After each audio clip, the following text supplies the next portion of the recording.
Boa noite a todos. Vamos dar início à reunião de hoje. A gente vai dar início plena paz diante da lei.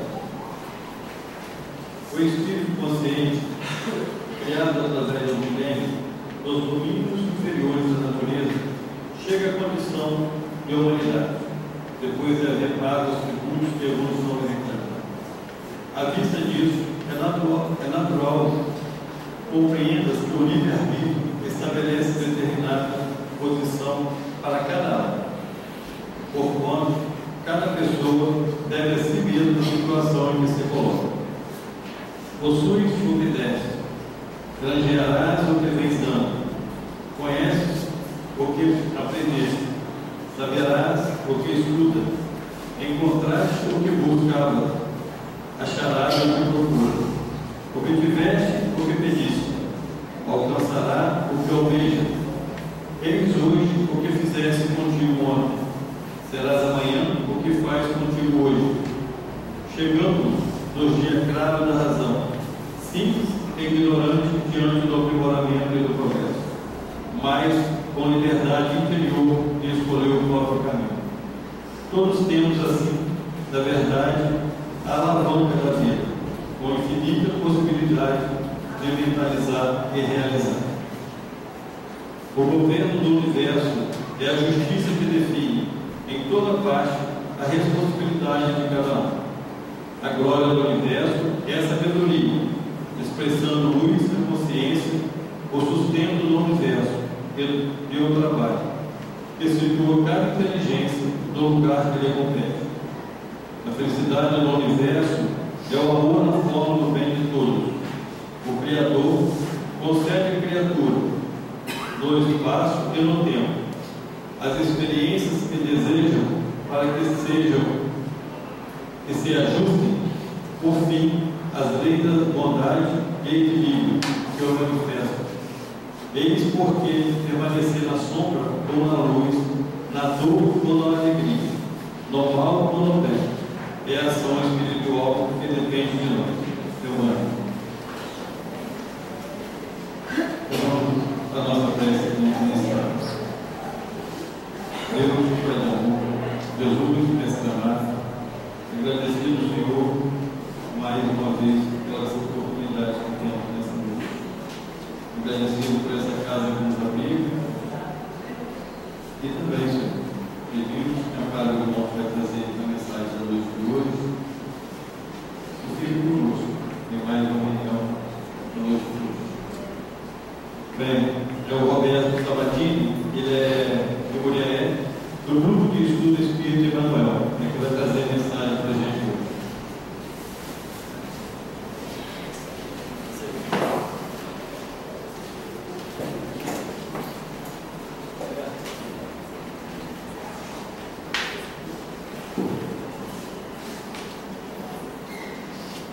Meus queridos irmãos, boa noite a todos.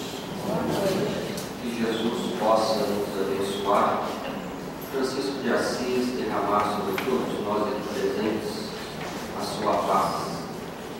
Dado que vimos aqui nessa noite buscar e recordar o Evangelho de nosso Senhor Jesus Cristo, para nós é o caminho da verdade e da vida, para que alcancemos os nossos objetivos de felicidade imaculada, da alegria plena e das metas que temos enquanto individualidade. São Vicente de Paulo, no Evangelho segundo o Espiritismo, diz assim: conclama-nos com as seguintes palavras: eu gostaria que se colocasse mais fé nas leituras evangélicas. Abandona-se esse livro, faça dele palavra pouca. Vossos males, ressalta São Vicente de Paulo, não provém senão do abandono voluntário desses ensinamentos sagrados. Lede, pois, todos esses exemplos que o Evangelho nos dá. E no finalzinho ele fala assim: lede e meditai. A introspecção, a capacidade de degustar os ensinamentos de Jesus, não pela questão questão cerebral, pela capacidade de guardar todos os versículos, mas na capacidade de sentir. Porque o exemplo do Evangelho para nós é a vivência em todos os instantes da nossa vida. Nós nos recordamos então de Francisco de Assis, quando ele já estava no final da sua vida aqui na carne.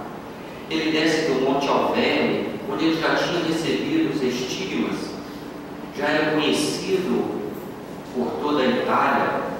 Quando ele entra numa aldeia e todos o reconhecem, ele montado no rio, já alquebrado pelo tempo e pelos sofrimentos que ele passou aqui na terra, todos saíram de suas casas, abaixavam e fechavam o seu comércio e gritavam: é o Filho de Deus, é o Santo de Deus, e avançavam para ele, e nessa circunstância especial quase o deixaram nu, quase o desestruturaram fisicamente. Ele passou por ali e ele era acompanhado do seu secretário, chamado Frei Leão. E Frei Leão então questiona para Francisco: mas paizinho, quase que te devoraram. E Francisco então diz assim: Frei Leão, escreve: todos têm fome de Deus. Todos têm fome de Deus. E a gente pode traduzir essas palavras: todos têm fome do amor. O amor é o alimento das nossas almas, nos esclarece André Luiz no livro Nosso Lar. É Ele que sustenta as nossas vidas, é Ele que nos dá esperança, é Ele que nos dá a fé, a perseverança de chegar ao fim dos nossos objetivos. Um outro escritor chamado Dmitry Merezhkovsky, esse russo, diz o seguinte sobre o Evangelho: o Evangelho é como um céu estrelado. Quanto mais nós nos detivermos a olhá-lo, mais estrelas a gente consegue. É ter a capacidade de cada vez de ler o Evangelho e se encantar como se estivesse lendo a primeira vez. Não apenas lendo, abrindo, por exemplo, no capítulo 6 do Evangelho segundo o Espiritismo, quando está escrito lá: vinde a mim todos vós, que está já feito sobrecarregado, eu vos enviarei. Tomai sobre vós o meu jugo e aprendei de mim, que sou brando e humilde de coração. É muito fácil decorar e repetir essas palavras, mas sentir que no mundo de aflições que estamos passando, pois é um mundo de provas e expiações, e se nós não passamos, conhecemos alguém, um vizinho, um parente, um irmão, que está passando por um problema difícil. E quando ouvimos essa promessa de Jesus, esse convite: vinde a mim, todos vós que estáis aflitos e sobrecarregados, e Ele há de aliviar, porque Ele é o Consolador, Ele é o amor feito visível, governador espiritual do planeta, que humildemente veio até nós para nos ensinar, nos recordar o caminho do amor. E como o nosso tema hoje tem a ver com muitas moradas na casa do Pai, e Dmitry já falou das estrelas, nós vemos mais uma vez um convite, uma promessa de Jesus, refletir dentro de nós, no Evangelho de João, capítulo 14, no Evangelho segundo o Espiritismo, capítulo 3, do item 1 ao item 5. Não turbe vosso coração, credes em Deus, crede também. Na casa de meu Pai há muitas moradas, senão ter-vos-ia dito que vou preparar lugar para vós. E se eu for preparar lugar para vós, de novo volto e vos tomarei junto a mim, para que onde estou, também vós estejais. Isso foi dito por Jesus há 2000 anos atrás. E hoje, o que a ciência materialista, humana, fala a respeito do universo conhecido, diga-se de passagem. A nossa terra, esse nosso lar, essa nossa escola de reeducação para as nossas aulas, é apenas um dos 8 planetas que compõem o sistema solar, cujo centro gravitacional é o nosso Sol.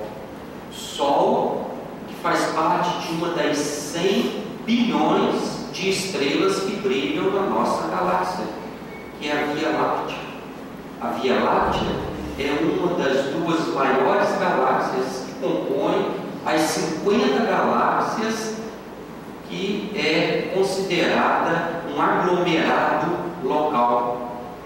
Esse aglomerado local, junto com outros aglomerados, compõe o que se chama a ciência de superaglomerados.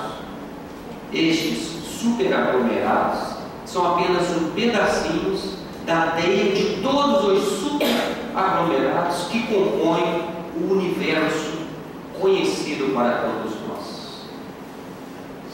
Então, seria muita empáfia da nossa parte enquanto seres humanos achar que aqui, essa pequenina terra, dentro da terra, esse pequenino Brasil, dentro desse Brasil, na pequenina Minas Gerais, na pequenina Bom Jesus, estaria o suprassumo de inteligência da humanidade.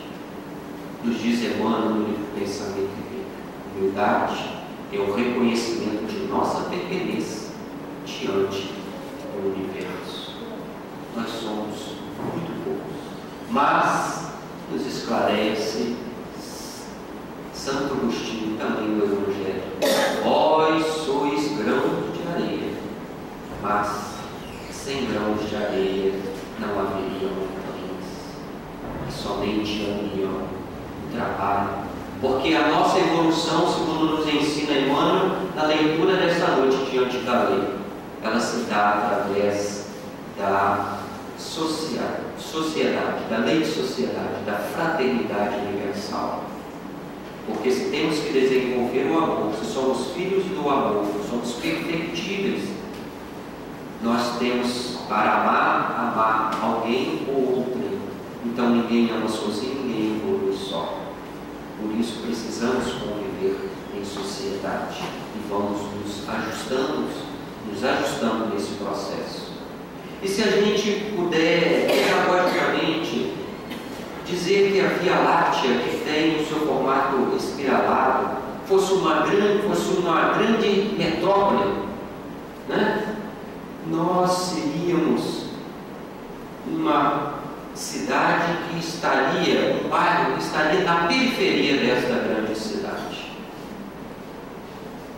Outros companheiros nossos, segundo Emmanuel, mais precisamente André Luiz, no livro Evolução em 2 Mundos, companheiros de evolução estão muito mais evoluídos do que nós.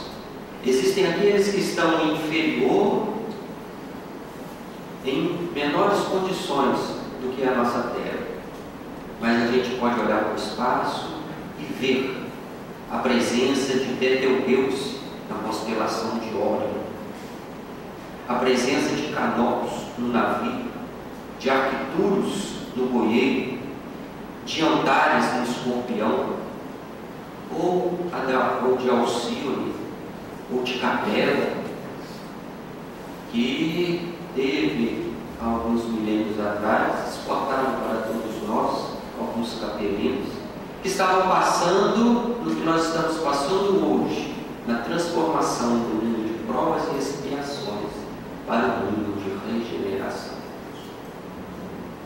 Então, meus irmãos, esse consolo de Jesus é simplesmente nessas palavras: não se turbe o vosso coração, não se atemorize, não há por que temer, porque qualquer coisa que aconteça na terra, qualquer coisa que nós façamos diante da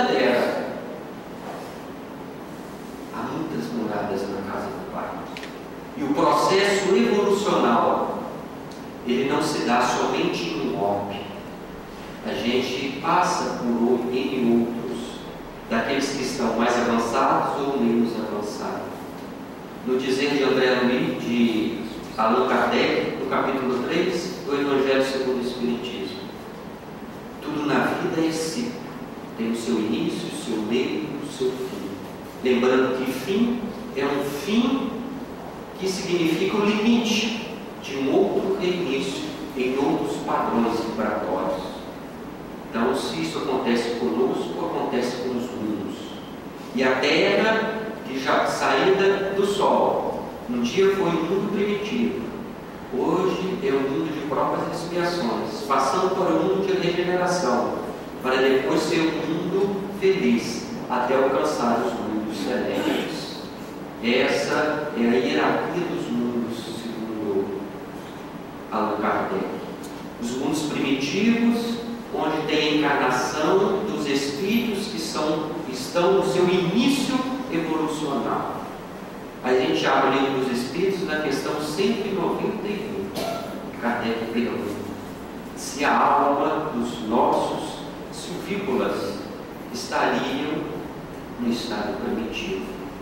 E os Espíritos respondem: eles estão numa infância relativa, pois já estão desenvolvidos, porque já têm paixões. E a paixão?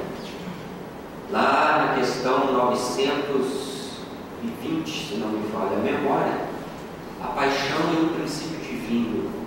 Então ela nos conduz à perfeição e ao bem. O grande problema é quando nós exacerbamos as paixões. Ele faz o preparo daquele cavalo selvagem que nos leva a percorrer grandes distâncias. Quando nós estamos com as rédeas na mão, podemos conduzi-lo e diminuir a marcha, mas que é muito perigoso quando nós perdemos as rédeas e as paixões estão comandando então as nossas ações.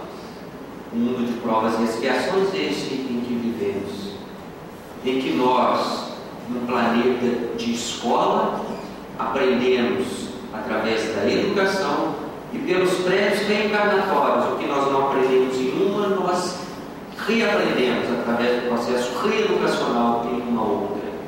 Isso é muito fácil de entender, porque igual na escola, existe o professor e o aluno e existe a matéria. O aluno aprendeu a matéria, ele passa de ano e vai para experiências mais complexas, mais abstratas.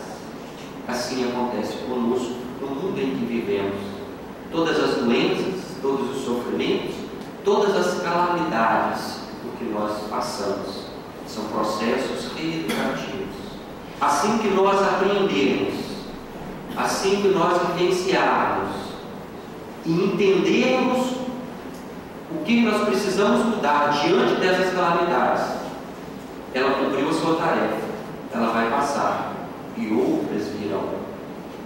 Exemplo bem prático: nós estamos no período de seca, pouca água, e a gente tem que questionar, tem que refletir, usar a fé raciocinada.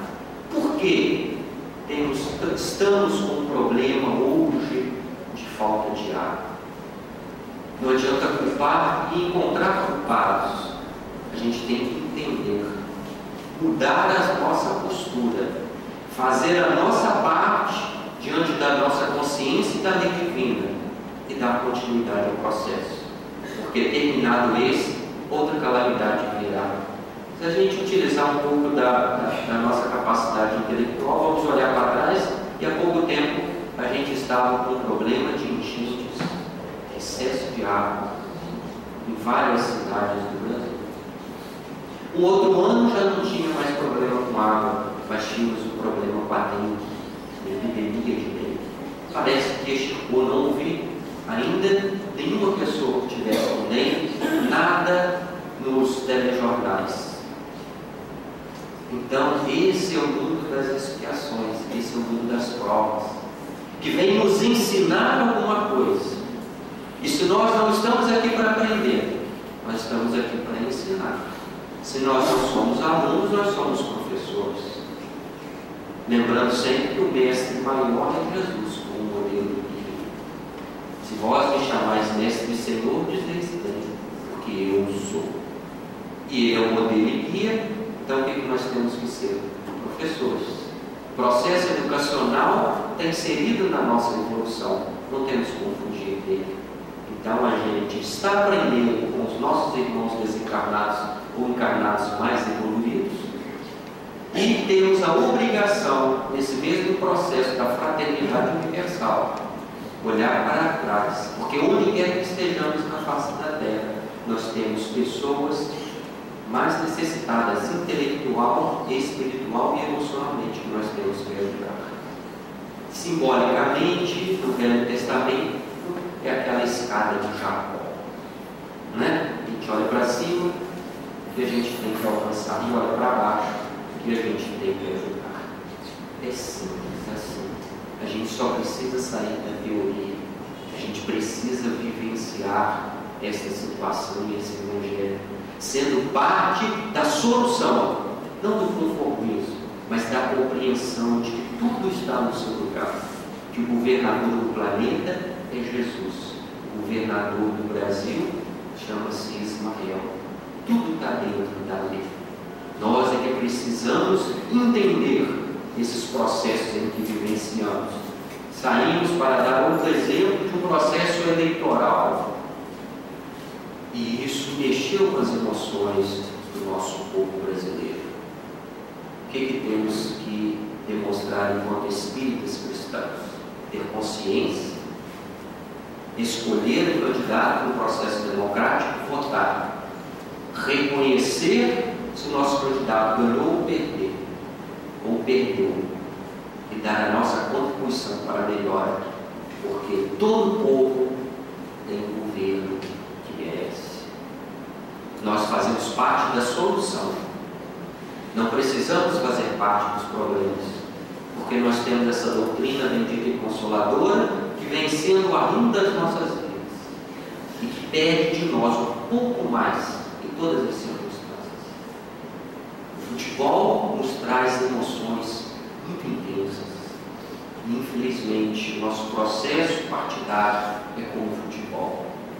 Resumindo, se meu time não ganhar, que o outro perca, eu já me dou por satisfeito. E isso não pode ser a nossa postura. A gente tem que reconhecer e dar a nossa parcela nessa contribuição, nesse processo de transformação do mundo de provas e expiações para o mundo de regeneração, que é um mundo onde que o mal ainda existe, e aqueles que ainda têm o que provar vão ter uma trégua das dores e das dificuldades e dos sofrimentos, para um dia alcançar os mundos felizes, onde é a morada do bem, onde não existe mal, até alcançarmos finalmente os mundos celestes, morada dos espíritos depurados, dos espíritos superiores. E depois disso, nós vamos, como o nosso Mestre Jesus, retornar e vamos ser co-criadores de alguns mundos e vamos reeducar todos aqueles que ainda estão no princípio da sua evolução. E assim, infinitamente, a fraternidade universal faz parte da lei que todos nós estamos inseridos. Mas nos diz Allan Kardec no capítulo 3, existe a interpretação de que há muitas moradas na casa do Pai, não são somente a pluralidade dos mundos habitados, mas estados de consciência que nós podemos alcançar em cada circunstância da nossa vida. E aí a gente então começa a refletir nesse mesmo processo primitivo, provas, expiações, regeneração, mundos felizes e mundos celestes. Se nós não vivenciamos em algumas circunstâncias o mundo primitivo, se não fosse assim, não teria uma leitura do Evangelho chamado cólera. E diz que quando nós entramos em cólera, nós nos aproximamos da humanidade. E se pudéssemos filmar as nossas atitudes, depois, quando voltássemos à razão, se nós observássemos a nós próprios, nós teríamos medo. Então, quando estamos nesses estados de cólera, nós estamos vivenciando uma circunstância de mundo primitivo, onde as paixões afloram, onde a razão fica de lado, e infelizmente ainda acontece. Quando estamos com uma doença, quando estamos passando por um problema financeiro, quando estamos passando por problemas emocionais, relacionais na nossa família, por exemplo, nós estamos num mundo de provas e expiações, porque temos a capacidade de refletir e refazer passos, porque abrimos o Evangelho, e o Evangelho e o Espiritismo, como Consolador prometido, mostra para todos nós que a nossa reencarnação é planejada, que a nossa família é planejada, a nossa profissão é planejada, o nosso casamento é planejado e o nosso desencarne. São as linhas principais, as linhas mestras de cada encarnação.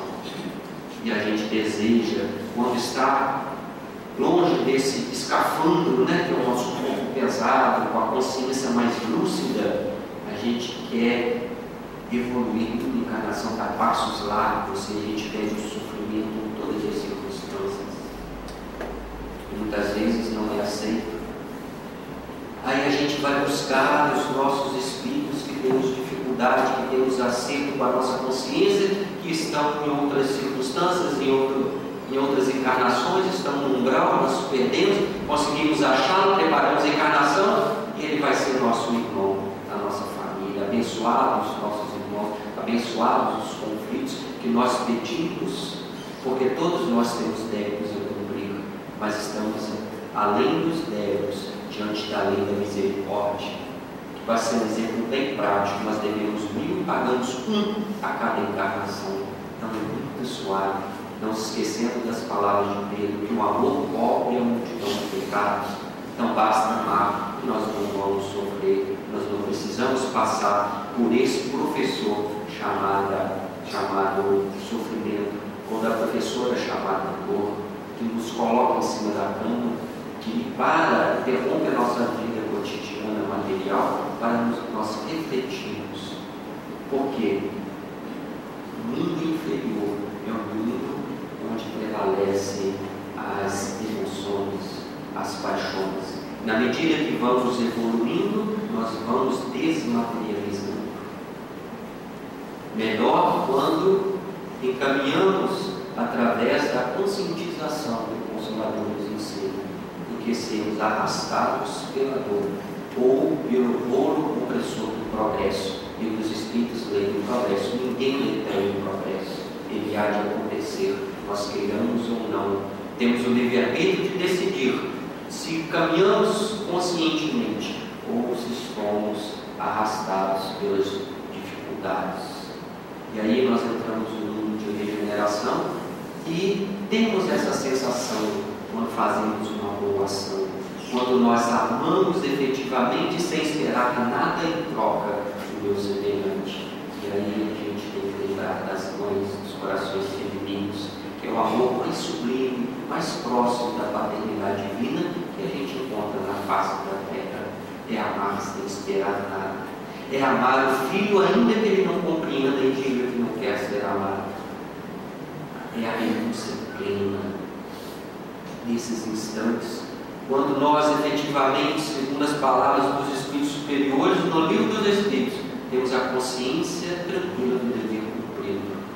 Isso significa estar num estado regenerado, de paz íntima, embora passageira, porque a felicidade, segundo afirmou Jesus, ainda não é deste mundo de provas e expiações, não é do mundo exterior, mas do mundo interior.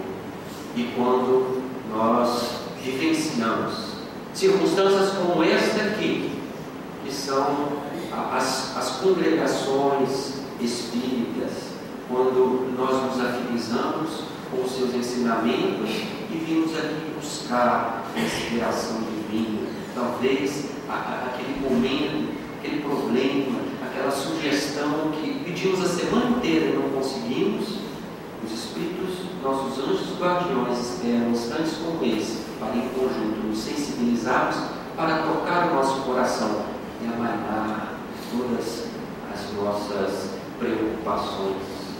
E diz Leon Denis que o problema do ser do destino e do amor foram os momentos mais felizes que eu tive na face da terra, quando participava das reuniões com os espíritos na Sociedade Parisiense dos Estudos Espíritas. São momentos felizes que nós vivenciamos. E os mundos celestes ou divinos ainda fica da nossa inspiração, quando conseguimos levemente tocar ou ver ou participar da presença, da emanação, da comunicação de um espírito superior numa reunião mediúnica. É isso, meus irmãos, que o Evangelho vem propor para nós, que Jesus disse: não se turbe o vosso coração, credes em Deus, crede também em mim. Nós conhecemos as leis divinas reveladas pelos Espíritos, porque se Jesus disse: eu sou o caminho da verdade e da vida, a verdade e a vida são a mim, Jesus é o caminho. Ninguém vai ao Pai senão por mim, através dos meus ensinamentos, através do cumprimento dessa cartilha bendita que é o Evangelho que Ele deixou para nós. E o Evangelho tem que ser degustado, tem que ser vivenciado pelas primeiras, dentro de nós próprios. A grande batalha, a grande guerra do mundo se dá dentro dos nossos corações. Simplesmente porque quando nós erramos, não existe ninguém para apontar o dedo diante dos nossos erros. E quando nós vencemos as nossas próprias limitações, não existe nenhuma testemunha para aplaudir. Essa é a verdadeira conquista. Este é o verdadeiro tesouro.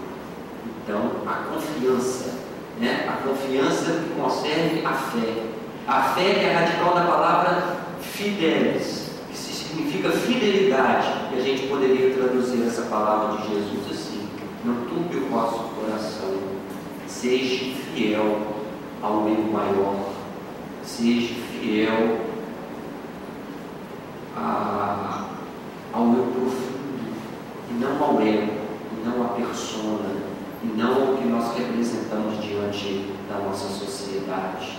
E isso está bem definido, por exemplo, no Evangelho de Mateus, quando ele diz: mas o que sai da boca procede do coração, isso contamina o homem. Então, a sede dos sentimentos, a sede do espírito, a sede do processo evolucional é através dos sentimentos. Não foi por outro motivo que os espíritos superiores, o espírito de verdade, especificamente no capítulo 6 do Evangelho segundo o Espiritismo, disse: espíritas, amai-vos, eis o primeiro mandamento, instruí-vos, eis o segundo. Porque quando a sede do amor se abala, tudo o resto está comprometido. Todas as nossas provações são comprometidas. Todas as dificuldades vão abalar a nossa sede, os nossos sentimentos. Porque o intelecto ainda é fruto da dúvida. Ele precisa ver, ele precisa tocar, ele precisa medir, ele precisa pesar. Enquanto que o sentimento ele precisa sentir. Eu me lembro agora de Gandhi quando afirmou assim: a fé transcende a razão, sem contradizê-la. Vou me recordar de Francisco Cândido Xavier.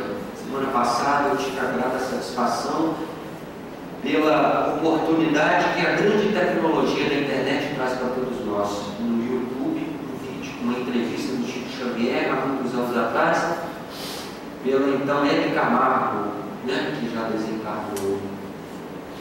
E ela, ao entrevistá-lo, diz assim, ao vivo, está gravado: uma das entrevistas mais difíceis da minha vida. Eu não sabia que eu ia ficar tão nervosa. Eu não sabia que eu ia me emocionar tanto. E olha que eu não consegui fazer ainda nenhuma pergunta para o Chico Xavier. Ele estava puto. Não havia falado uma palavra, mas o exemplo do Evangelho, do coração cristianizado e evangelizado. Ele não precisa convencer, ele não precisa fazer palavras. E mais adiante ela diz assim, depois de fazer uma pergunta: meus irmãos, desculpe, meus telespectadores, espectadores, perdão, eu não aguento, vou ter que pedir uma propaganda, um break, porque muita emoção.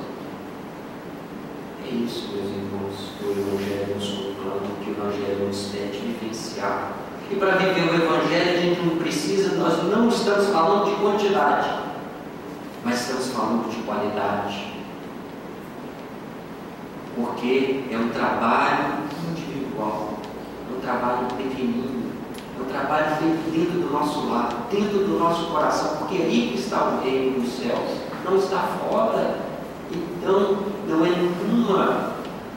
nenhum espírito superior amigo que vai resolver os nossos problemas, não é nenhum grande orador, não é nenhum grande médium, que é o nosso poder, é Jesus, o poder que guia hoje, sempre nas nossas vidas. E ele dizia isso: amai-vos uns aos outros, como Deus nos ama. Confie em mim, não perturbe o vosso coração. Credes em Deus, crede também em mim. Filosoficamente, nós compreendemos a vivência divina, causa primária de todas as coisas, inteligência suprema. É só através dos exemplos de Jesus vivenciados dentro de nós. E a gente lembra então agora do álbum da viúva, porque Jesus estava vendo como os fariseus colocavam as suas oferendas no altar, e ela colocou 2 moedas. E ele encontrou um instante para trazer ensinamento profundo para nós. A evolução no processo de quantidade, no processo de qualidade, duas pequenas moedas, valendo muito mais do que tudo a riqueza que os outros colocaram aqui. Quando ele dá o exemplo da parábola do bom samaritano, né? O bom samaritano, quando pega aquele que foi assaltado, leva para a hospedaria, ele dá apenas 2 moedas. Né? Não precisa de muito, é o que ele tinha naquele instante, é o que ele podia oferecer, mas o carinho, a atenção, o amor, o tempo. Hoje em dia é tão difícil nas nossas vidas para ouvir, para prestar atenção àquele que bate à nossa porta, porque diante das grandes calamidades do mundo, a fraternidade se faz, chega a ser comovente, mas ao lado dessas grandes calamidades existe o que os Espíritos chamam de infortúnios ocultos. Isto é muito importante para todos nós, porque não precisa pedir, a gente se adianta e oferece aquilo que ele está precisando. Por isso que se questiona, e nós perguntamos: quem é esta mulher de ar distinto, vestida de maneira simples, mas delicada, seguida de uma jovem vestida também modestamente? Entra numa casa de sórdida aparência, onde é conhecida sem dúvida, pois aborda saúde com satisfação. Onde vai ela, sobe até cansada, lá mora uma mãe de família cercada de filhos pequeninos. A alegria brilha nesses semblantes emagrecidos da sua chegada, é porque ela traz o necessário, temperado com doces e consoladoras palavras, que sabem aceitar benefícios sem coragem, pois essa família não são mendigos profissionais. O pai está no hospital e durante este tempo não pode bastar as necessidades, mas graças a ela, essas criancinhas não suportarão nem o frio nem a fome, irão à escola agasalhadas, e o seio de sua mãe não secará para os pequeninos. Se há um doente entre eles, nenhum cuidado material a repugnará. De lá, ela se dirige ao hospital para tranquilizar o pai a respeito da sua família. Enquanto da rua, à espera uma viatura, verdadeira loja de tudo que leva aos seus protegidos, que visita-se sucessivamente. Não lhes pergunta nem sua crença nem sua religião, pois para ela todos são irmãos, filhos de Deus. Qual é o seu nome? onde mora, ninguém o sabe. Para os infelizes é um nome que não representa nada. Terminada a tarefa, ela diz: comecei bem o meu dia. E à noite uma sinfonia de bênçãos se eleva para ela até os céus. Católicos, judeus, protestantes, todos a bendizem. Por que se faz? Se veste de maneira simples, é que não quer insultar a pobreza com os outros. Por que se faz acompanhar da filha pequenina? É para ensinar-lhe como se deve praticar a caridade. E a filhinha lhe diz: mamãe, eu também quero praticar a caridade. E ela responde: que podes dar, minha filha, se nada tens de ti? Se entregar alguma coisa em tuas mãos para passá-la aos outros, em verdade eu estarei fazendo a caridade, tu dela recebendo os méritos. Isto não é justo. Quando vamos visitar as pessoas, tu me ajuda a cuidar deles. Ora, dar cuidados é dar alguma coisa. Nada é mais simples. Aprende a fazer obras úteis e tu confeccionarás roupinhas para essas crianças. É assim que esta mãe verdadeiramente cristã ensina sua filha os caminhos iniciais da caridade. É espírita? Quem importa? No lar é a mulher do mundo, porque a sua posição assim o exige. Ela não deseja senão a aquiescência da sua consciência e de Deus. Um dia, no entanto, uma circunstância inusitada faz-se chegar à sua porta uma de suas protegidas e lhe produzir a obra. Essa a reconheceu, quis bendizer-lhe as obras, mas ela apenas disse: silêncio, não digas a ninguém. Assim falava Jesus. Meus irmãos, o Evangelho nos convite à caridade através dos nossos sentimentos, no terreno dos nossos corações. É Jesus de volta, é ter ao nosso lado, como guia, o roteiro das nossas vidas. E foi assim desde a primeira vez, na sua primeira pregação, depois que ele havia conversado com João Batista. Ele passou pelo deserto de Jericó e chegou a Jerusalém. Lá estava sozinho. O templo estava se esvaziando e um dos sacerdotes de lá, chamado Ananias, chegou a ele e questionou: Galileu, que fazes na cidade? E a gente já vê um pequeno preconceito, porque a Galiléia era um lugar onde não provinha a inteligência, nem os grandes homens, nem os grandes rabinos. Jesus disse: passo por Jerusalém, buscando a fundação do reino de Deus. E Ana diz assim: reino de Deus? E que pensas tu venha a ser isso? E Jesus responde: esse reino é a obra divina no coração dos homens. É onde nós temos que trabalhar, meus irmãos, os nossos sentimentos, como eles estão. Francisco de Assis diz que o mal, o orgulho, a vaidade é um monstro que está agachadinho atrás da porta. Quando a gente menos espera, ele dá um salto e aposta das nossas sensibilidades. E nós, como quem perdemos a razão e reconhecemos que ainda temos que brilhar muito no exemplo da caridade, da fé e da humildade. Por isso que Jesus disse: não se turbe o vosso coração. Fé, confiança, certeza do que nós estamos fazendo aqui, de onde que nós viemos, para onde que nós vamos, qual a nossa missão. Todos nós temos uma missão, além do aprimoramento individual, contribuir para a harmonia do universo em que nós estamos inseridos. E ele continua: ter-vos-ia dito que vou preparar lugar para vós, e se eu for preparar lugar para vós, de novo volto e vos tomarei junto de Olha que interessante, meus irmãos, essa frase de Jesus, quando ele diz assim: e se eu for preparar um lugar para vós? Porque pode ser que ele não vá. E a gente, no estudo do Evangelho, temos que refletir um pouco mais no que ele quis dizer, porque o discípulo ele só passa pelo exercício, pela prova, quando o mestre não está do seu lado. Porque se na hora de aplicar a prova o mestre estivesse ali ensinando, ele não iria aprender, ele não ia testar se ele conseguiu ou não. Por isso é necessário o quê? O afastamento do mestre.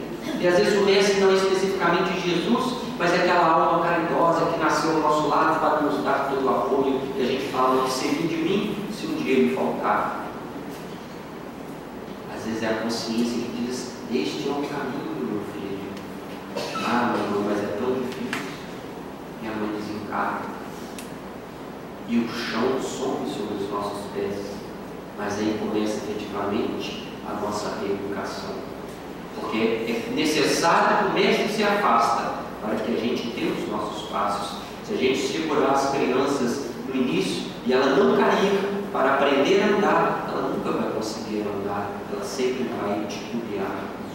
Então esse afastamento é necessário. É o convite de Jesus para que nós tenhamos as nossas experiências. E por falar experiência, é a única coisa que ninguém pode passar para ninguém.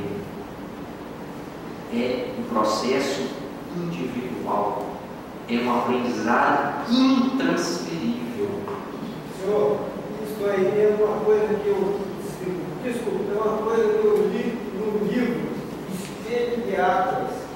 Nós temos que ir pela nossa consciência e não pela consciência pela cabeça de ninguém. Justamente. Por quê? Porque dentro da nossa consciência é que estão escritas as leis de Deus. É isso aí. E o homem de bem, o homem cristão, é aquele que utiliza a lei de justiça, amor e caridade na sua plenitude. Sem problema. Estamos aqui para aprender, porque o grande ensinamento continua sendo de Jesus, Cristo divino, a nos ensinar a trajetória, a nos conclamar a cada instante. Persevera. Essa é uma frase que a gente não pode esquecer: a perseverança.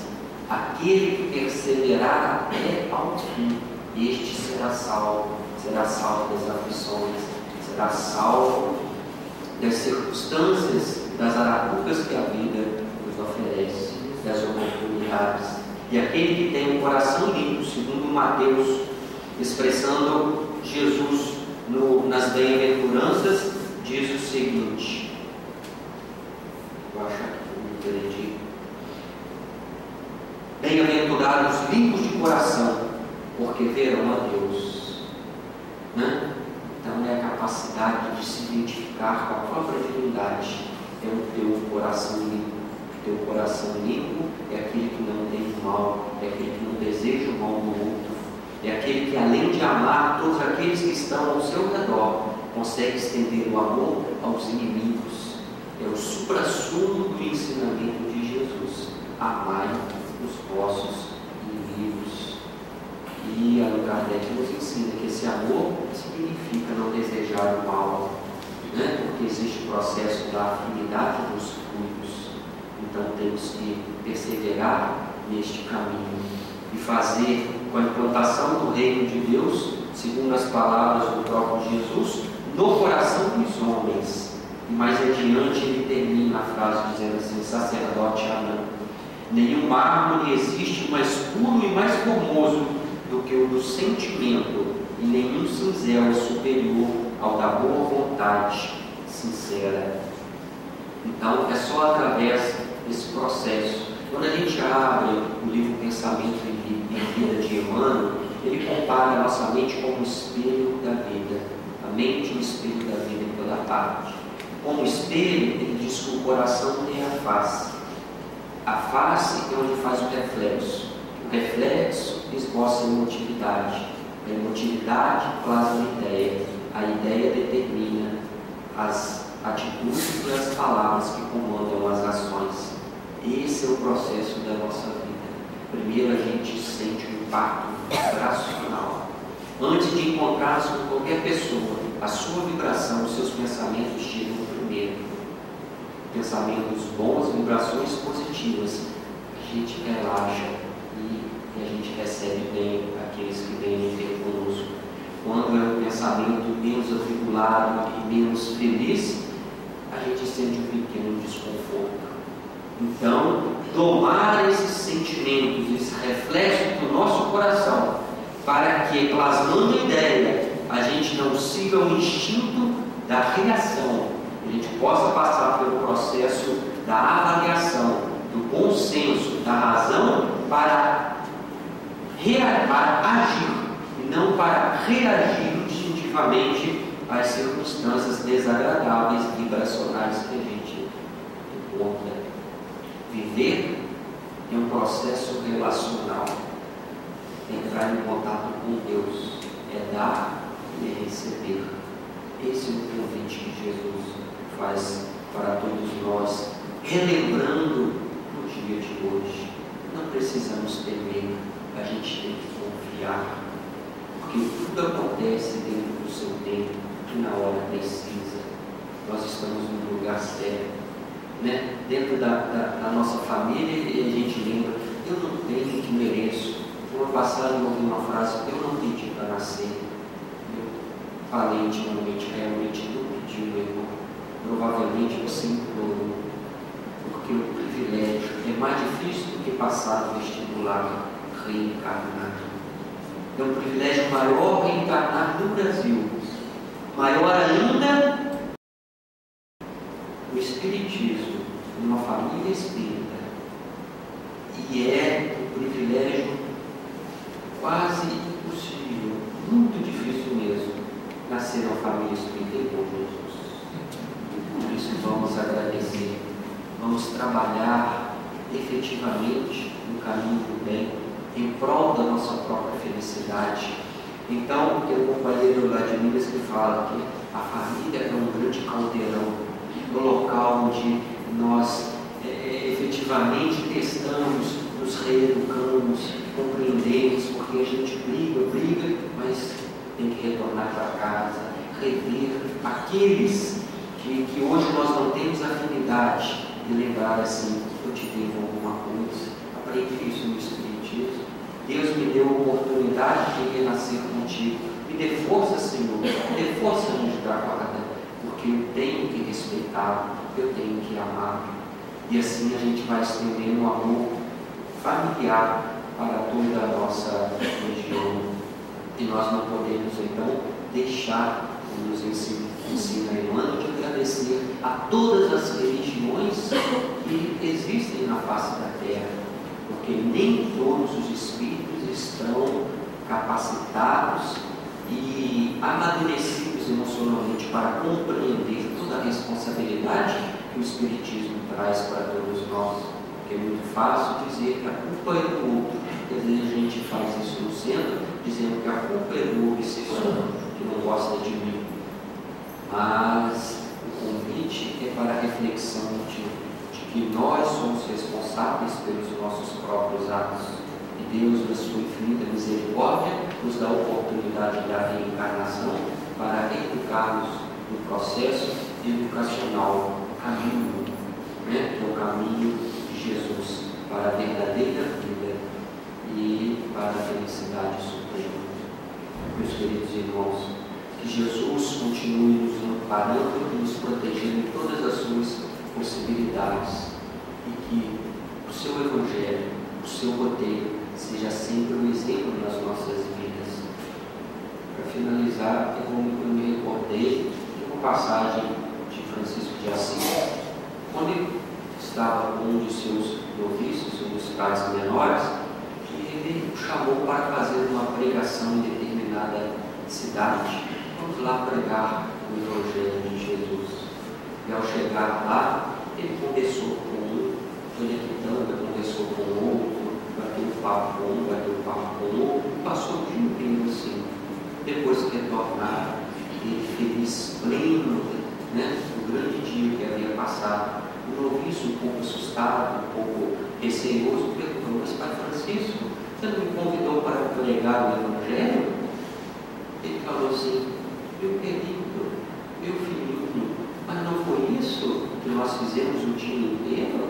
Aquelas pessoas não viram o nosso exemplo, não viram como nós nos portamos, não sentiu as nossas vibrações? E a partir daí, ele deixou essa norma para todos os frades menores: ide por todo mundo pregar o Evangelho. Se houver necessidade, usai as palavras. E para terminar, João Evangelista, quando já estava bem velhinho, já as suas pernas não suportavam o peso do seu corpo, amparado por duas pessoas, ele se levantava e dizia apenas essas palavras a quem ouvia: meus filhinhos, amai-vos uns aos outros. Meus filhinhos, amai-vos uns aos outros. Repetia: meus filhinhos, amai-vos uns aos outros. Ficou o convite para todos nós, meus irmãos, amemos uns aos outros. Que Jesus continue e permaneça em nossas vidas, hoje e por sempre.